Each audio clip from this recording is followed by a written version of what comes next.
우리가 종교인이니까 종교인들은 어쨌든 저희들 명분은 보통 사람보다 조금 더 선한 사람이 되자가 종교를 우리가 믿는 이유인데, 그래서 저는 보통 사람보다 낫게 되지는 못하더라도 보통 사람보다 못되게는 되지 말자. 최소한도. 그러니까 세상 사람들은 이게 서로 싸우고 우리가 이랬기 때문에 북쪽을 미워할 수도 있고 북쪽도 남쪽을 미워할 수 있지 않습니까? 그렇기 때문에 세상 사람들이 사람을 서로 미워하는 건 저는 이해가 됩니다. 그래서 우리가 이렇게 사랑하지는 못할 망정 좀 미워는 하지 말자. 근데 종교인이 저놈 때려 죽여라, 저놈 어째라 이렇게 막 미워하는데 앞장서서 데모하는 경우가 많지 않습니까? 그거 하나는 우리 종교인이 좀 안 했으면 좋겠다. 그게 북쪽에 누구든 뭐 일본이든 미국이든 어떤 누군가를 미워하는 일에 앞장서가 주장하고 악쓰고 하는 거는 저는 그럴 때 종교를 왜 믿는지, 왜 저 사람은 신앙을 가지고 있는지 이런 걸 좀 돌아볼 필요가 있지 않느냐. 그런 면에서 지금 어쩌면 이 남북 간의 갈등의 남한 사회 안에 저는 보통 사람보다도 종교인들이 어쩌면 그런 미움을 더 많이 가지고 있는, 뭐 조사를 해보면 아마 그렇게 나오지 않냐. 여기에 우리 종교의 치명적인 약점이 있다. 그래서 우리 종교인들이 제일 먼저 해야 할 일은 적어도 종교적 본분으로 돌아가서 미워하는데 앞장서서는 안 된다. 북한에서 뭐 포격을 했다 하면 국민들은 막 화가 나가지고 우리도 때려버리자 이러지만은 종교인의 앞장서가 한 대 때리면 5대 때려버리자, 이건 좀 안 맞지 않습니까? 근데 이럴 때 종교인들이 앞장서는 경우가 많거든요. 그래서 뭐 보통 사람보다 낫지는 못하더라도 보통 사람보다 못되지는 좀 말았으면 좋겠다. 그런 면에서 보통 사람보다 조금 나아지려면 보통 사람으로서는 북한에서 쫓겨나온 사람들은 미워할 수도 있고, 또 남한 안에서 어떤 전쟁 중에 피해를 입은 사람은 남한 정부에 미움이 있을 수 있는데, 이게 서로 용서를 해줘야 우리가 일본이 한국에 잘못했다, 아이고 우리가 잘못했다 해줘야 우리 한이 풀리지 않습니까? 근데 우리는 북한 보고 너 잘못했다고 빨리 사과해라 하고, 북한은 자기들한테 얘기 들어보면 또 뭐 미국이 어땠고 남한이 어땠고 이러지 않습니까? 그러니까 이게 서로 잘못했다고 사과해라, 그럼 용서해 줄게. 근데 이게 해결이 안 되니까 저희 종교인들이 우리가 북한 군인이 돼가 남한에 학살당한 사람들에게 대신 참여하고, 우리가 미군이 돼가, 우리가 한국군이 돼가 북한에 그때 죽은 사람들에 대해서 대신 참여하는, 예수님께서 십자가를 짊어지듯이 우리가 이 갈등을 좀 대신 참여하는 운동이 좀 이루어져야 되겠다. 이 대신 참여를 안 해주면 이 원한이 풀어질 수가 없지 않느냐. 이게 이제 신앙적으로 저희들이 할 수 있는 것 같고요. 두 번째, 조금 우리가 나아지려면 뭐 정부 간에는 갈등이 일어나고 총격이 일어나더라도 북쪽에서 굶어 죽는 사람, 어린아이들 이런 경우는 뭐 일반 사람은 야, 저 나쁜 놈 자식들 저 청소년들 저거 왜 살주냐 이런 말을 할 수 있지만은, 우리 종교인들은 그런 걸 좀 넘어서서 인도적 지원을 해야 되지 않느냐. 일본이 독도 문제, 위안부 문제 이런 거 사고 안 하고 저렇게 해서 우리 감정을 건드려도, 우리가 후쿠시마 그 원자력 사고 났을 때 우리가 다 도왔지 않습니까? 근데 어떤 종교인들은 일본 놈 천벌받았다 이렇게 말하는 사람도 있던데, 종교적 가르침은 그것이 징벌이라기보다는 이런 불행을 겪었을 때는 원수라도 도와야 된다. 이게 종교적 가르침인데, 그런 면에서 남북 간의 정부 차원의 지원은 남북 간에 갈등이 있으면 중단되고 또 협력이 되면 또 지원하고 하더라도, 최소한도 종교단체에서 하는 일들은 이런 거와 관계없이 한쪽에서 분쟁이 생기더라도 좀 지속적으로 지원하는, 그래서 종교가 좀 우리가 피해를 입더라도, 이런 국민의 저항을 받더라도 종교인은 좀 저항을 기꺼이 받아들여 줘야 되지 않냐. 아까 신부님께서 100년이 지나니까 그런 오해가 풀어졌다 하는데, 그런 정도의 우리들의 자세가 좀 필요하다. 그런 데서 인도적 지원을 종교가 좀 앞장서고 지금 이렇게 완전히 막혀 있지 않습니까? 이명박 정부 이후로 박근혜 정부 들어오고 지금 벌써 2년이 넘었는데도 완전히 막혀 있거든요. 이거를 종교인들이 좀 호소해서 안 되면 그냥 해버리는 수밖에 없지 않느냐. 이건 우리의 신앙 아니냐. 이런 자세가 좀 필요하다.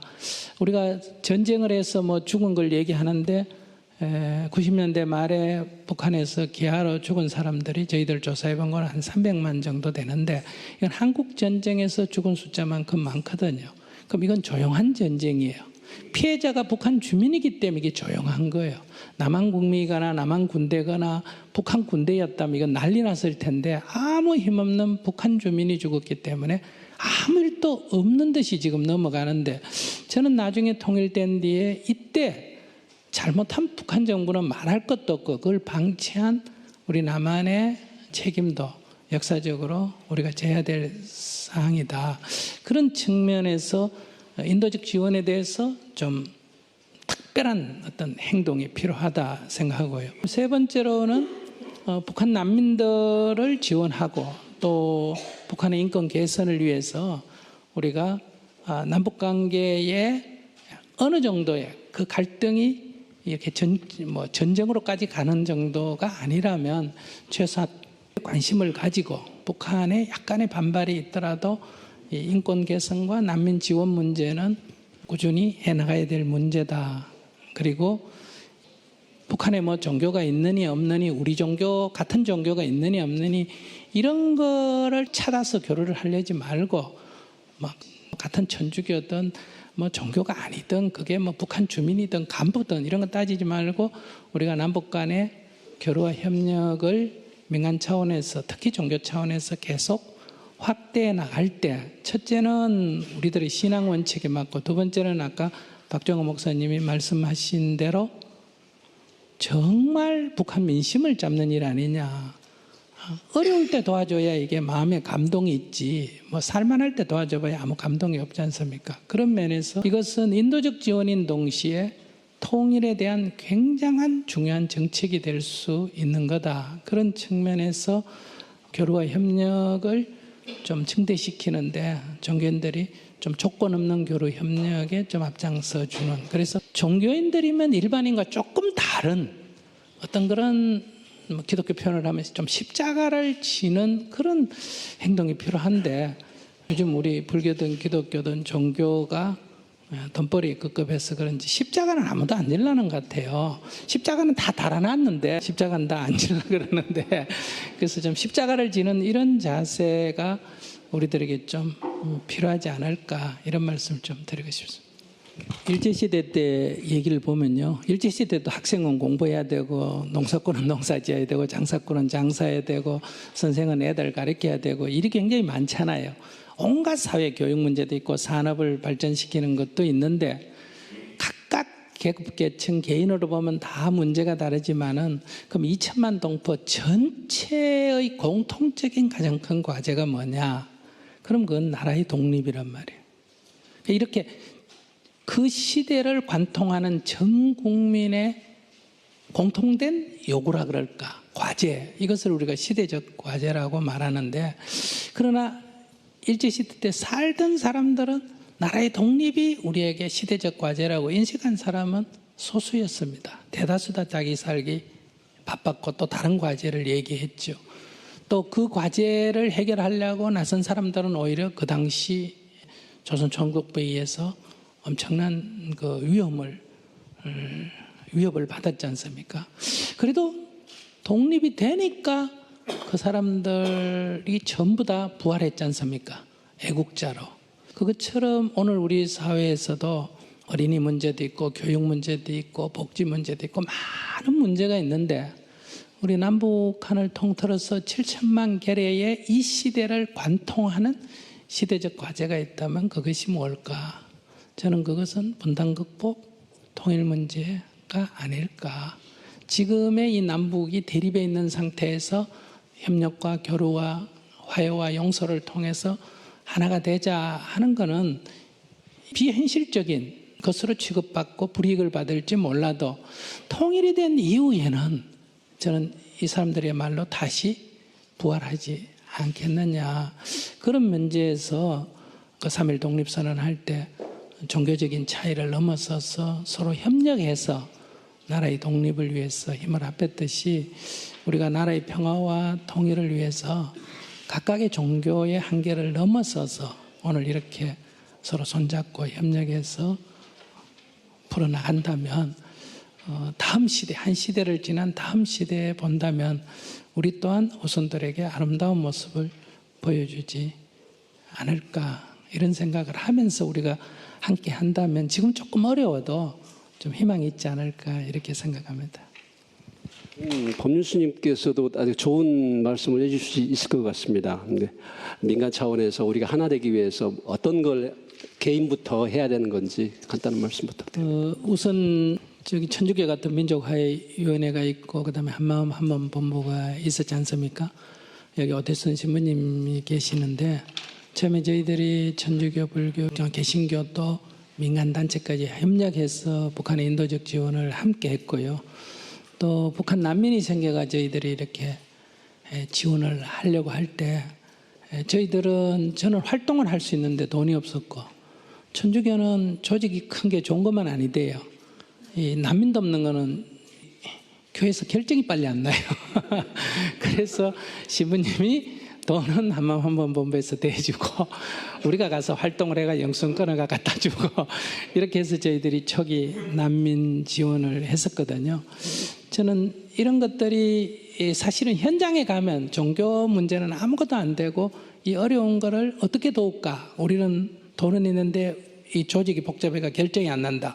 우리는 우리가 몸 갖고 때우면 되는데 돈은 없다. 이럴 때 금방 이렇게 같이 할 수 있지 않습니까? 그래서 이런 것이 사실은 여기서 한국 안에서 국내에서 논하면 이거 아마 밤새도록 인원해도 안 될 거예요. 현장에서 헤매는 고통받는 사람을 눈앞에 같이 딱 봤을 때는 이게 아무 문제가 안 되고 그럼 이렇게 하자. 그럼 이렇게 하자. 이렇게 금방 결정이 난단 말이에요. 그래서 저는 민간단체나 종교단체가 조금 더 이 종교적인 심성이 나타나려면 저는 현장에 대한 이해가 좀 필요하다. 가난이라는 말이 똑같지. 나만 해도 가난한 사람인데 왜 북한 좋냐 이래 말하는데 가난이란 용어만 같지 그 가난이 처해있는 상황은 천양지차거든요. 그런 면에서 조금 더 우리가 이 소위 도네이션 문화라 그럴까? 좀 적극적으로 좀 이렇게 모금을 하는 게 필요하고 또 지원단체들은 정부하고 협약을 얻어서 해야 되지만은 지금처럼 이렇게 인도적 지원마저도 허가 안 될 때는 저는 민간단체는 몰라도 종교단체는 그냥 하는 용기가 좀 필요하지 않을까. 그래서 현행법 어기고 감옥 가서 좀 살다 나오고 이게 정부를 반대하자는 게 아니라 이 인도적 원칙을 좀 지키는 거를 해야 이 정부가 어떤 인도적 지원에 대한 원칙을 어기는 걸 우리가 극복할 수가 있는데 이 민간단체는 딴 민간단체는 도저히 할 수가 없지 않느냐 이런 거를 우리 종교인들이 좀 같이 했으면 좋겠고 소소한 거는 영유아 지원이라든지 지금 제일 북쪽에서 요즘 요구하는 게 나무입니다. 산의 벌구성에 대해서 나무 달라가 우선이거든요. 나무라든지 그 다음에 송충이 있지 않습니까? 송충이 문제라든지 여름 되면 가뭄에 양수기 보내달라라든지 과원의 식량이라든지 약품이라든지 어쩌면 약품이 제일 문제죠. 그래서 이런 인도적 지원은 국민 한 사람 한 사람으로서는 우선 돈을 낼 수가 있고요. 그다음에 저희들 지원단체들은 혼자서는 어렵다면 우리 종교단체들이라도 좀 손을 모아서 이렇게 대통령한테 가서도 좀 간곡하게 얘기하는 누군가가 얘기를 해야 되는데 미국 갔을 때 취임해서 그 의회에서 연설해서 어떤 관계든 정치에 상관없이 인도적 지원을 하겠다고 말씀하셔서 막 기립박수 받고 이랬거든요. 그런데 2년이 지났는데도 안 이루어진단 말이에요. 근데 이제 영유아 지원만 하겠다 이렇게 딱 얘기하니까 북쪽에서 시시껄렁한 거 그런 거 안 받겠다 이런단 말이에요. 그러니까 찔끔찔끔 조금 줘놓고 생색만 낸다. 여기서 자꾸 정부가 이렇게 발표를 해요. 저쪽에도 기분 나쁜 거예요. 그래서 인도적 지원은 이렇게 이걸 너무 정치적으로 이용하지 말아야 되고 민간단체도 너무 생색내기를 좀 하지 말고 좀 묻어두는 이 좀 공덕을 좀 땅에 좀 묻어둬서 신앙적으로 말하면 나중에 천국 가서 좀 나중에 좀 이자 많이 부처가 받을 생각을 해야 되는데 막 금방 해가지고 금방 복 받으려고 이렇게 하니까 조금 이게 성과가 제대로 나지 않지 않느냐. 그런 데서 시민단체는 어쩔 수 없다 하더라도 우리 저 종교단체들은 조금 숨은 공덕을 좀 만드는 이런 작업을 좀 했으면 좋겠다 이런 말씀을 드리고 싶습니다.